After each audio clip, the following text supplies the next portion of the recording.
Press কনফারেন্সে এসে বললেই তো পারে যে তারা দোষী, তাদের এই প্রমাণ আছে, তারা বাদ, দ্যাটস ইট। এরপরে আমরা দেখতেছি কি করতে পারি। তারা এরকম পুতুর পুতুর পুতুর পুতুর করতেছে কেন? তাদের এতটুকু কি গার্ডস নাই বলার যে একদম সামনে এসে হ্যাঁ বিজয় দোষী, এই প্রমাণ? মানে আপনার কি কোনো ধারণা ছিল যে এই ধরনের কোনো কিছু আসতে পারে ঠিক অকশনের আগের দিন? আনবিলিভেবল। এটা কেন হবে, কিভাবে হবে, কিভাবে হলো, এটা তো জানি না কিছু। মানে এখন স্টেপটা কি নেবেন? এখন কিচ্ছু না, মানে আমার লয়ার যাচ্ছে, এখন কনফারেন্স হবে, আমি বিসিবির এগেইনস্টে যা স্টেপ নিতে পারি সর্বোচ্চ স্টেপগুলো নিব। আমি আমাকে প্রোটেক্ট করার জন্য আমাকে এইভাবে অসম্মানিত করতে পারে না। আপনার যদি এভিডেন্স থাকে আপনি যা ইচ্ছা তাই বলতে পারেন আমার নামে। আপনি আমাকে দোষী প্রমাণ হয়েছে এই যে আমি এই করছি, এই কারণে বিজয়কে দেওয়া হচ্ছে, দ্যাটস ইট। কিন্তু আপনি পুতুর পুতুর পুতুর পুতুর করে এই কি অভিযোগ, হ্যাঁ এটা করতে পারে, কি হবে ছেলেটা মনে হয় করছে, এরকম আমতা আমতা করে তো কাউকে সাসপেন্ড করতে পারেন না বা কাউকে দূরে রাখতে পারেন না খেলার থেকে। আমি তো একদম কোনো কি এমন না যে আমি একদম নর্মাল একটা প্লেয়ার বা নর্মাল হোক আর যেই হোক, আমি বাংলাদেশ টিমে রিপ্রেজেন্ট করতেছি মাত্র 6 মান্থ এগো।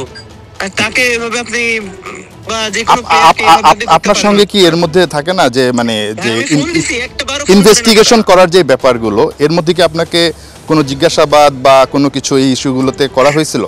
হ্যাঁ, জিজ্ঞাসাবাদ শেষে আমি গেছি, আমাকে যে প্রশ্নগুলো করা হয়েছে আমি সেগুলো উত্তর দিছি সুন্দর করে। আমি যদি কোনো অপরাধ করে থাকি আমি তাদেরকে বলছি বলেন আমি কোনটা কি বলছি, আমি সম্পূর্ণ সুন্দর করে বলা হয়েছে যে আমি অ্যাজ এ ক্যাপ্টেন আমি কিভাবে চিন্তা করছি, কিভাবে প্ল্যান হয়েছে। কিন্তু আমি কোনো ইলিগালি কোনো কিছু করি নাই যেটা আমার দেশের সাথে বিট্রয় হবে, যে টিমের সাথে বিট্রয় হবে বা কোনো প্লেয়ারের সাথে বিট্রয় হবে, এমন কোনো কিছু করি নাই যেটা নিয়ে আমি শাস্তি ভোগ করতে পারি। I am not a guilty. আমার ডিসিশন ভুল হতে পারে কিন্তু ইন্টেনশন কখনো ভুল ছিল না। আমি সম্পূর্ণ ক্লিয়ার করছি এবং আশা করি এটার আমার দিকে ফয়সালা আসবে এবং আমি সঠিকই থাকবো ইনশাআল্লাহ। মানে আপনি আইনি ব্যবস্থা নিতে যাচ্ছেন? অবশ্যই আইনি ব্যবস্থা নিব ভাই, অবশ্যই ব্যবস্থা নিব, বিসিবির এগেইনস্টে, তাই তো?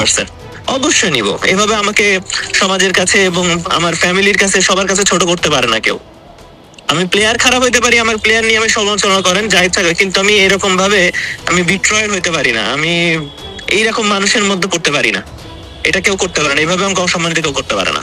সেটা কোনো প্রতিষ্ঠান হোক, কোনো মানুষ হোক, কোনো জাতি হোক, কেউ করতে পারে না। আমি সারা দুনিয়ার বিরুদ্ধে লড়তে রাজি আছি আমার সম্মান ব্যাক পাওয়ার জন্য। বিজয়, আপনাকে অনেক ধন্যবাদ। আপনার কাছ থেকে প্রাইমারি একটা রিঅ্যাকশন জানতে চাচ্ছিলাম আসলে এই ধরনের সিদ্ধান্তের পর আপনি আসলে কি মনে করছেন বা আপনি আসলে কি করতে পারেন, কি করতে যাচ্ছেন। অনেক ধন্যবাদ আমাদের সঙ্গে যুক্ত থাকার জন্য। দর্শক, এনামুল হক বিজয় আলোচিত সেই ক্রিকেটার এবং যাকে ঘিরে আসলে এত আলোচনা, সবশেষ বিপিএলের সময়টাতে অনেক আলোচনা হয়েছে, এরপর গত 1 বছরে অনেক আলোচনা হয়েছে, অনেক ধরনের সন্দেহ প্রকাশ করা হয়েছে, অনেকবার তার নাম সামনে এসেছে, আকারে ইঙ্গিতে অনেক সময় বোঝানো হয়েছে।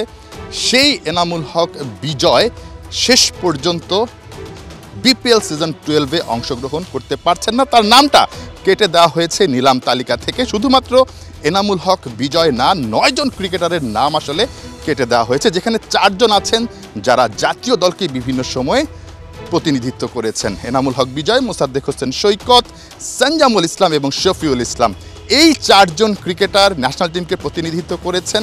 এবং এই 9 ক্রিকেটার যাদেরকে হাই ফ্ল্যাগ ধরা হয়েছে, রেড ফ্ল্যাগ ধরা হয়েছে, যাদেরকে রিস্কি মনে করা হচ্ছে, তাদেরকে বিপিএলে অংশগ্রহণ করলে খেলার সৌন্দর্য নষ্ট হবে কিংবা ফিক্সিংয়ের যেই সম্ভাবনা সেটা আরও বেশি বেড়ে যাবে, যার কারণে তাদেরকে দূরে রাখা হয়েছে, নিলাম তালিকাতে রাখা হয়নি। বিসিবি সরাসরি কোনো স্টেটমেন্ট দেয়নি, যেটা নিয়ে আসলে এনামুল হক বিজয়ের এতটা আপত্তি।